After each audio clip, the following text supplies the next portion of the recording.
আসসালামু আলাইকুম। মায়ের হাতে সেরা রান্না আপনাদের স্বাগতম জানাচ্ছি। দর্শক বন্ধুরা, নিশ্চয়ই আপনারা সবাই ভালো আছেন। আজকের পর্বে আপনাদের জন্য মজাদার একটি রেসিপি নিয়ে চলে আসলাম। দর্শক বন্ধুরা, আমরা কিন্তু এই সিজনে তরমুজ খুবই খেয়ে থাকি গরমের জন্য। তরমুজটা খেয়ে আমরা খোসাটা ঠিকই নিশ্চয়ই ফেলে দিই। এই খোসাটা যে খুব মজাদার একটি ভাজি করা যায়, তরকারি বানানো যায়, সেটা কিন্তু আমরা অনেকেই জানি না। আজকে সেই খোসা ফেলে দেওয়া খোসা দিয়েই আমি আপনাদের সাথে রেসিপি তৈরি করে দেখাবো। আসুন কীভাবে বানিয়েছি দেখিয়ে দিচ্ছি।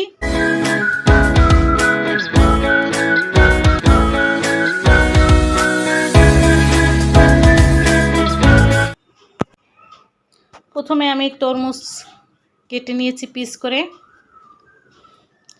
এখানে তরমুজটা ভালোভাবে কেটে নিচ্ছি। খোসাটা নেব আমি এখন। এই খোসাটা কিন্তু আমরা ফেলে দিই।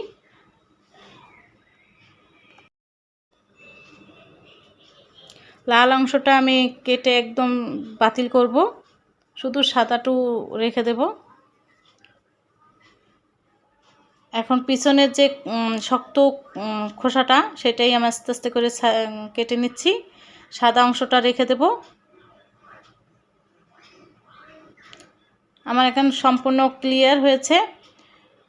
দেখেন দর্শক বন্ধুরা, এইভাবে খোসাটা ছাড়িয়ে নেবেন। সাদা অংশটাই রেখেছি। এখন পিস করে আমি কুচিয়ে নিচ্ছি।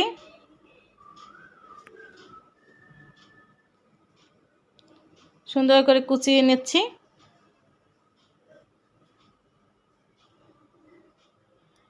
আমার কুচানো হয়ে গেছে সম্পূর্ণগুলো।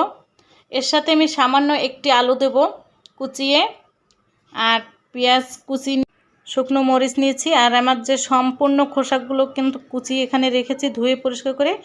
এখানে আমি তেল দিয়ে দিচ্ছি চুলায়। পেঁয়াজ কুচি আর শুকনো মরিচ দিয়ে দিলাম তেলের ভেতর।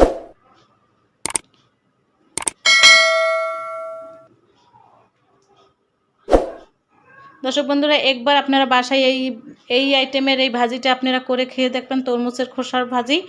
দেখবেন যে কত অসাধারণ একটা ভাজি হয়ে যায়। এখন আমি খোসাটা দিয়ে দিচ্ছি, যে তরমুজের কেটে রেখেছিলাম, কুচিয়ে রেখেছিলাম, সেটাই দিয়ে নেড়ে চেড়ে নিচ্ছি। পেঁয়াজটা ভেজে বাদামি কালার করে নেবেন। একটু ভালো করে নেড়ে চেড়ে নিচ্ছি কিন্তু। এখন লবণ দিয়ে দিচ্ছি। লবণটা আপনাদের স্বাদ অনুযায়ী আপনারা দিয়ে নেবেন। এখানে আমি হাফ চামচের মতো লবণ দিয়েছি। হলুদ দিয়ে দিচ্ছি সামান্য পরিমাণ, একদম হাফ চামচেরও অল্প।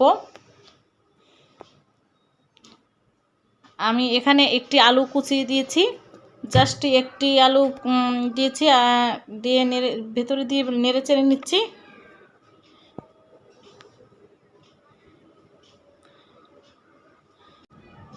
দর্শক বন্ধুরা, আমার রেসিপি যদি আপনাদের ভালো লেগে থাকে, অবশ্যই আমার চ্যানেলটিকে একটি সাবস্ক্রাইব করে দেবেন এবং লাইক এবং শেয়ার করে দেবেন। আর পাশে থাকা বেল বাটনটিকে অবশ্যই ক্লিক করে দেবেন, যেন আমার রেসিপি আপনারা খুব দ্রুত পেয়ে যান। আমি এখন এখানে ঢাকনা দিয়ে দিচ্ছি 5 মিনিটের জন্য। 5 মিনিট পর আমি তুলে নিয়েছি ঢাকনাটা, একটু নেড়ে নিচ্ছি।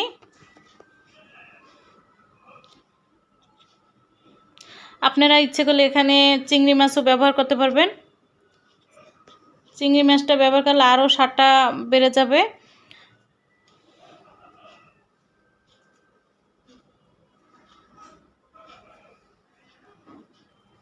ভাজা জিরে গুঁড়ো দিয়ে দিচ্ছি এখানে ভাজির ভিতরে।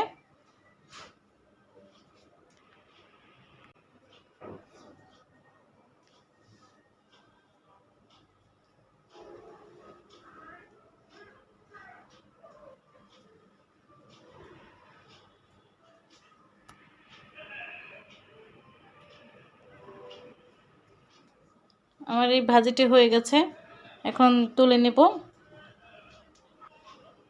খুব সুন্দর একটি টেস্টি সেন্ট বের হয়েছে। আর আপনারা এর ভেতরে চিংড়ি মাছটা দিয়ে দেবেন। চিংড়ি মাছ দিলেও আরও টেস্ট বেড়ে যাবে। দর্শক বন্ধুরা দেখেন কীরকমের হয়েছে তরমুজের খোসার ভাজি। খুবই খেতে টেস্টি হয়। অবশ্যই আপনারা বাসায় তৈরি করে খেয়ে দেখবেন।